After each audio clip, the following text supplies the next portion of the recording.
Muy buen día. El día de hoy vamos a hablar de un nuevo caso clínico. Mi nombre es Shirley Caseros y vamos a iniciar con la ficha de identificación de nuestro paciente.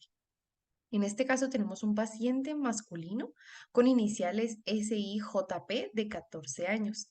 Él nació el 3 de octubre del año 2009 y nació acá en la capital de la ciudad de Guatemala, en Guatemala. Actualmente él es soltero, evangélico. Su ocupación es ser estudiante y actualmente se encuentra en el grado de primero básico. Es mestizo y quien nos brindó la mayor parte de la información fue su madre. Bueno, él consultó por un episodio convulsivo de 24 horas de evolución.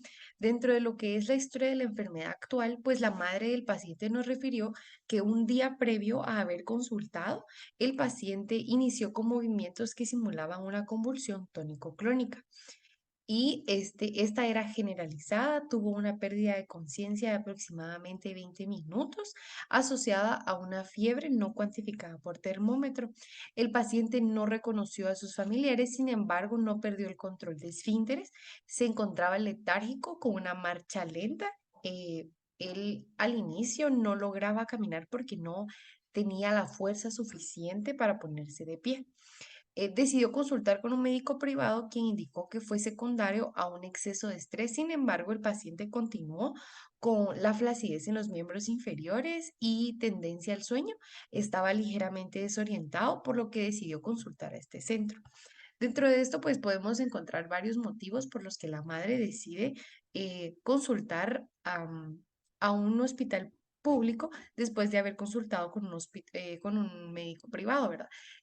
Podemos considerar también que un ataque de nervios, como lo menciona el médico, no puede llegar a ocasionar este tipo de episodios, ¿verdad? Porque el paciente presentó fiebre, presentó flacidez en los miembros inferiores, rigidez en miembros superiores, tuvo una pérdida de conciencia, él desconoció a sus familiares, ¿verdad? Entonces no podemos decir que únicamente fue por un ataque de nervios, ¿verdad? O por un episodio de ansiedad.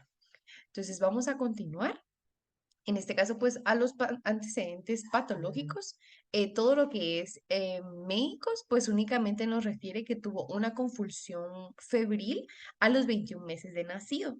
Em, Dentro de lo que es quirúrgicos, pues no nos refiere nada, traumáticos tampoco y alérgicos tampoco. Dentro de lo que es ya antecedentes no patológicos, pues actividad física, tenemos que practicar fútbol 2 veces por semana en su colegio, no consume tabaco, no consume alcohol.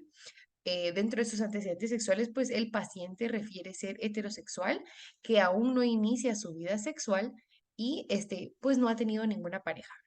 Dentro de su alimentación, pues refiere consumir los 3 tiempos de comida con una alimentación variada y equilibrada. Sin embargo, más adelante vamos a ver que nuestro paciente presenta un bajo peso para su estatura y para su edad, ¿verdad?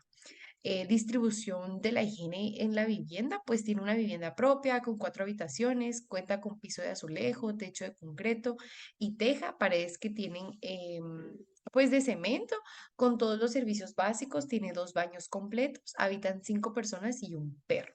Podemos darnos cuenta, ¿verdad?, que realmente nuestro paciente pertenece a una clase económica media, que tiene todos sus servicios, ¿verdad? Cuenta con una vivienda apropiada y está en un sitio donde él no corre un peligro ambiental, podríamos decirlo. Higiene del sueño, pues el paciente refiere a dormir 9 horas. Dentro de los hábitos higiénicos individuales, pues nuestro paciente refiere realizar un baño diario con cambio de ropa, defeca 2 veces al día y tiene aproximadamente 7 micciones al día. Dentro de lo que es la dinámica de su familia, pues él refiere que hay una adecuada comunicación. Sin embargo, ambos padres trabajan, la mayor parte del tiempo se encuentra con su hermana mayor y pues el paciente refiere sentirse entendido, apreciado y querido por su familia. Dentro de su tiempo libre, pues únicamente que utiliza para practicar fútbol y dibujar. Dentro de los antecedentes que es vacunación, la madre del paciente refiere haber colocado todas las vacunas desde su nacimiento, incluyendo la inmunización contra el COVID-19 y actualmente tiene 2 dosis de Moderna. Dentro de los heredofamiliares, pues nos refiere que nadie de parte de la familia de madre o padre, pues han tenido alguna enfermedad crónica y ginecobstétricos, pues obviamente no aplica. Dentro de lo que fue el interrogatorio por aparatos y sistemas, se omitió en esta presentación porque el paciente no presentaba nada anormal dentro de su interrogatorio por aparatos y sistemas. Entonces pasamos automáticamente a lo que es la exploración o examen físico. En este caso, pues tenemos sus signos vitales, ¿verdad? Una presión arterial de 110/70 con una frecuencia de 90 latidos por minuto, una frecuencia respiratoria de 18 respiraciones por minuto, saturando a 97%. Presentaba al momento de la evaluación una temperatura de 36,2 grados, pesa 99 kilos, mide 1,64 metros y tiene un IMC de 18,2, lo que podemos categorizar como bajo peso, ¿verdad? Bueno, en estado general, el paciente estaba agudamente enfermo, presentaba un mal estado general, estaba letárgico, ligeramente orientado en tiempo, espacio y persona. El paciente procuraba no responder con palabras, él prefería mover su cabeza, asentir o negar, ¿verdad? Em, presentaba una mirada un poco perdida, él eh, estaba como asustado. O sea, tú podías evaluar al paciente y te dabas cuenta que en realidad él estaba como asustado, tenía la mirada perdida, tenía debilidad en miembros inferiores. Respecto a su estado mental, pues tendía al sueño. Si nosotros lo dejamos un rato, él se quedaba dormido, nosotros nos acercábamos y preguntábamos nuevamente algunas preguntas y él prefería contestar únicamente con su cabeza, alargaba las palabras al momento de hablar, como si tuviera pereza, ¿verdad? Sin embargo, pues estaba colaborador dentro de sus límites, ¿verdad? Y presentaba alguna tendencia a lo antisocial, ¿verdad? Prefería no responder, ¿verdad? O sea, si le preguntábamos algo importante, sí nos daba una respuesta, pero él prefería omitirlo. Dentro de lo que es la evaluación osteomuscular, pues tenemos una disminución de la fuerza muscular en ambos miembros inferiores. En este caso lo podemos categorizar en una escala de 3 a 5. En cuanto a lo que son los reflejos osteotendinosos, pues estaban conservados con una fuerza adecuada, ¿verdad? 2 de 4, una respuesta adecuada, y presentaba una marcha letárgica con ligera pérdida del equilibrio. Esto lo podemos asociar como efectos secundarios o tardíos de lo que él tuvo, ¿verdad? Que fue este episodio convulsivo que aún no se aliviaba por completo. Respecto a piel y anexos, pues presenta algunas picaduras de mosquitos que estaban recientes y otras que ya estaban como secas, ¿verdad? En diversas áreas corporales, pero se podían notar en la parte de los tobillos, donde presentaba algunas que se lograban ver a simple vista. Y pues respecto al sistema nervioso, se evaluó todo lo que fue sus pares craneales, ¿verdad? Él adecuadamente identificaba los olores, tenía una agudeza visual conservada, había movimientos oculares conservados, tenía una sensibilidad facial conservada, la audición estaba adecuada. Presentaba reflejo nauseoso, había una elevación de hombros y movimiento de cabeza adecuado, podía protuir y hacer movimientos laterales de la lengua. Sin embargo, presentaba una disminución de la fuerza en los miembros inferiores. Ahora, dentro de los exámenes importantes, obviamente se le solicitó una hematología para poder evidenciar si había presencia de alguna infección, basándonos en lo que es la serie blanca, la presencia de anemia, pérdida de serie roja o de plaquetas. También se le solicitó una química sanguínea para evidenciar pues si había alguna hepatopatía, si había problemas renales o daño a nivel muscular. Coagulación se solicitó para evidenciar si había una prolongación o acortamiento de los tiempos de coagulación.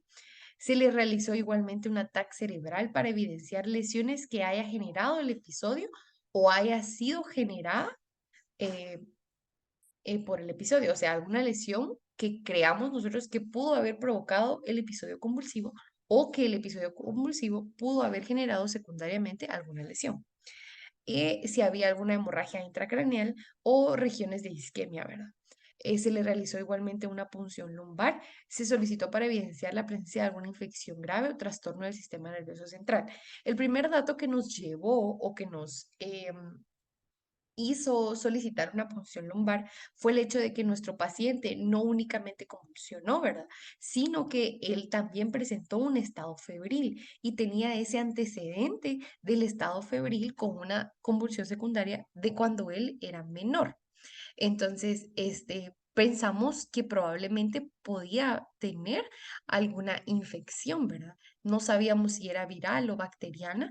Sin embargo, descartamos meningitis, ¿verdad? Porque no tenía ningún signo, como por ejemplo rigidez de cuello y estos signos que evaluamos en los miembros inferiores para ver si hay elevación del cuello y de las rodillas, ¿verdad? Tampoco presentaba signos que nos indicaran meningitis, ¿verdad? Y por último, pues hicimos pruebas infecciosas, ¿verdad? Se le realizó una prueba de VIH y se le realizó también una prueba para hepatitis y viruela. En este caso, pues las pruebas infecciosas salieron negativas. Acá tenemos el informe de lo que es la punción lumbar, que nos da un sígnice negativo, una tinta china negativa. En el GRAM no se observan microorganismos, el cultivo está estéril a las 72 horas y el Gene Expert está negativo. En cuanto a lo que es la hematología, podemos ver que está dentro de los valores normales, ¿verdad? Ahora dentro de lo que es la química, tenemos un CPK elevado, un CKMB elevado también. Esto puede ser secundario al estado de convulsión que él presentó. Y después tenemos nuestros tiempos de coagulación que igualmente se encuentran dentro de los rangos normales y tenemos la evaluación de lo que es el líquido cefalorraquídeo. Entonces, en este caso tenemos una glucosa en 57,8. Esta es una glucosa normal, ¿verdad?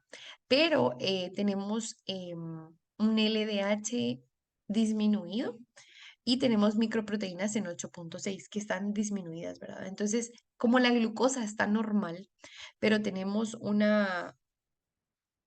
¿cómo se llama? Una microproteinuria, entonces podemos pensar en una infección viral.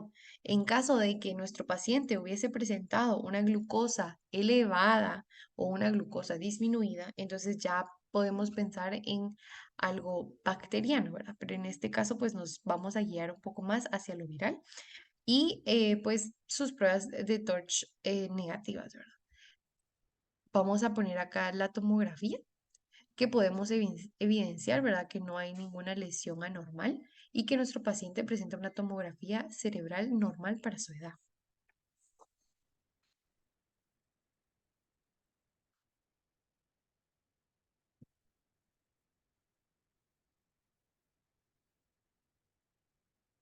Bueno, entonces procedemos ahora a nuestro listado de problemas. En este caso tenemos como primer punto el episodio convulsivo que estaba a estudio, que podía derivar en un origen viral, en una intoxicación o en epilepsia. Entonces, el origen viral nos viene, ¿verdad?, de lo que tenemos en la punción lumbar, que obviamente no presentamos un resultado completamente normal, eh, que tenemos el antecedente de los episodios febriles y posteriormente cuando se interroga a la paciente, a la madre del paciente, él nos indica que el paciente cuando convulsionó, cuando era bebé, él presentó em, unas pequeñas manchitas rojas en todo su cuerpo, que ella pensó que era un salpullido por alergia, lo lleva al médico, indica que tiene este salpullido, que tiene fiebre, que ha convulsionado por la fiebre y el médico únicamente indica tratamiento antibiótico pensando que el paciente pues tenía una infección, ¿verdad? Sin embargo, no se evalúa más allá y únicamente se le da tratamiento también para la alergia pensando que a lo mejor sea un evento secundario a un episodio alérgico, ¿verdad? Em, la intoxicación también se pensó teniendo en consideración que el paciente es un niño de 14 años, que está dentro de una familia promedio, que tiene mucho tiempo libre. Agregado a eso, pues sus padres trabajan, ¿verdad? No se mantienen todo el tiempo con él, entonces podemos considerar que el menor puede tener acceso a sustancias que puedan generar intoxicación, ¿verdad? Y pues por último se tomó en cuenta la epilepsia. Puede ser que el evento haya sido un evento epiléptico. Sin embargo, se requieren más estudios para comprobarlo, ¿verdad? Y como segundo punto, pues tenemos la alteración del estado de conciencia, que para ese entonces ya estaba resuelto porque el paciente ya estaba orientado, ya estaba consciente, reconocía a sus familiares eh, y podía movilizarse y estar fuera de cama y no tenía ningún problema con responder a las preguntas y pues estaba consciente, ¿verdad? Y pues sabemos que este fue secundario al episodio convulsivo. Bueno, entonces ahora procedemos a lo que es el análisis y discusión de nuestro caso. Dentro de los datos subjetivos, pues tenemos un paciente masculino de 14 años con alteración del estado de la conciencia secundario a un episodio convulsivo de tipo tónico-clónico que provocó debilidad de miembros inferiores con una duración aproximada de 48 horas, por lo que presenta una marcha lenta con una ligera pérdida del equilibrio y tendencia al sueño, mostrándose desinteresado y antisocial. Dentro de los datos objetivos tenemos nuestro examen físico, ¿verdad? Pues que él presenta tendencia a sueño, la debilidad de los miembros inferiores, la marcha atáxica, nuestros laboratorios con lo que habíamos mencionado anteriormente, ¿verdad? Los estudios que salieron en el líquido cefalorraquídeo, el CPK y CKMB elevados, em, las pruebas infecciosas negativas, la TAC cerebral que está normal para la edad del paciente al momento de la realización y las pruebas microbiológicas que también salieron negativas del líquido cefalorraquídeo. Entonces, para este entonces, realizamos nosotros un análisis con diagnósticos diferenciales, pues el diagnóstico más probable en este caso era una em, epilepsia, ¿verdad? Que es un grupo de enfermedades que afectan al sistema nervioso central, cuya manifestación habitual eran las crisis epilépticas como un fruto de una descarga nerviosa central, una descarga eléctrica anormal de las neuronas de la corteza cerebral, y se toma en cuenta que es una patología que afecta a todas las edades y que los pacientes suelen presentar pérdida de conciencia asociada a una convulsión. También pueden presentar síntomas motores. Que sensitivos, visuales o psíquicos, sin embargo, se descarta debido a que hay una ausencia de una herencia familiar, eh, algún familiar que haya padecido o padezca de epilepsia, no haber sufrido traumas u otras lesiones vasculares o presentar un tumor o una inflamación de la corteza cerebral en la tomografía y por último, el resultado obtenido en el perfil de meningitis viral del líquido cefalorraquídeo. Entonces, a este punto del análisis nos llegan a nosotros los informes de microbiología restantes de la evaluación del líquido cefalorraquídeo y nos indican que evidentemente nuestro paciente presenta una infección viral y que está positivo para virus del herpes humano tipo 6. Entonces, como segundo diagnóstico tenemos nosotros la encefalitis infecciosa, ¿verdad? Este pasa a ser nuestro diagnóstico principal, una encefalitis viral ocasionada por el virus del herpes humano tipo 6, pues lo que argumentaba, lo que apoyaba esta argumentación, pues era los signos clínicos que presenta el paciente, iniciando con lo que es la convulsión tónico-clónica asociada a una fiebre, sin embargo, que no está cuantificada por termómetro, la pérdida de conciencia, la debilidad en los miembros inferiores, agregado a ello la tendencia al sueño. em, Sin embargo, al ser signos ambiguos, se realizan pruebas confirmatorias, que en este caso fue el perfil de meningitis viral en el líquido cefalorraquídeo, obteniendo en la punción lumbar y nos da positivo efectivamente para herpes humano tipo 6, ¿verdad? Tomando en consideración que había presentado un episodio previamente a los 21 meses de edad y que aún se encuentra en una edad limítrofe clasificada como niñez, se toma como diagnóstico definitivo. Y pues el menos probable que nosotros teníamos era una convulsión no epiléptica, ¿verdad? Que se caracteriza por una pérdida en el funcionamiento físico o en un cambio de este sin un problema en el sistema nervioso central. Y estos eventos se asemejan a las convulsiones epilépticas, sin embargo, están relacionados con problemas de salud mental como conflictos emocionales o estrés, o también puede relacionarse con niveles bajos de glucosa o un mal funcionamiento cardíaco. Se descarta el diagnóstico ya que el paciente presenta fiebre previo a ambos episodios convulsivos, refiere haber estado en casa acompañado de su hermana viendo una película y que se encontraba de vacaciones de su colegio, por lo que no se encontraba en una situación de estrés que hubiese desencadenado el evento. Y posteriormente agregamos los resultados obtenidos en las pruebas diagnósticas ya mencionadas anteriormente y también el hecho de que nuestro paciente no presenta ninguna alteración en sus imágenes diagnósticas. Por último, se obtienen nuevos datos de confirmación. También se le realizó una resonancia magnética y un electroencefalograma. Entonces, en la resonancia magnética nos reportan que evidencian lesiones hiperintensas de apariencia puntiforme a nivel periventricular relacionado, a nivel periventricular de las astas posteriores, que podría estar relacionado con un evento hipóxico isquémico previo. Entonces, como podemos ver en la imagen, se alcanzan a ver unas pequeñas manchitas hiperintensas, ¿verdad? O sea, de color blanco, que son redondeadas. Podemos verlas evidentemente en las astas posteriores, ¿verdad? Y pues a eso es a lo que se refiere. En cuanto a lo que fue el electroencefalograma, em, nos indican que tiene un trazo normal. Acá, antes de llegar a lo que es nuestro plan terapéutico, únicamente vamos a hacer mención de algunos datos importantes sobre lo que es el herpes humano tipo 6, ¿verdad? Tenemos que el herpes virus humano tipo 6 es un virus ADN bicatenario que es conocido como un virus linfotrópico B humano. Pertenece a lo que es la familia de los Herpesviridae. Actualmente existen 8 tipos que pueden infectar a los humanos. El virus del herpes humano tipo 6 consta de dos subtipos, que es el virus del herpes humano 6B y 6A. Pues se aisló por primera vez en 1986 a partir de linfocitos de pacientes que habían sido afectados por desórdenes linforeticulares, ¿verdad?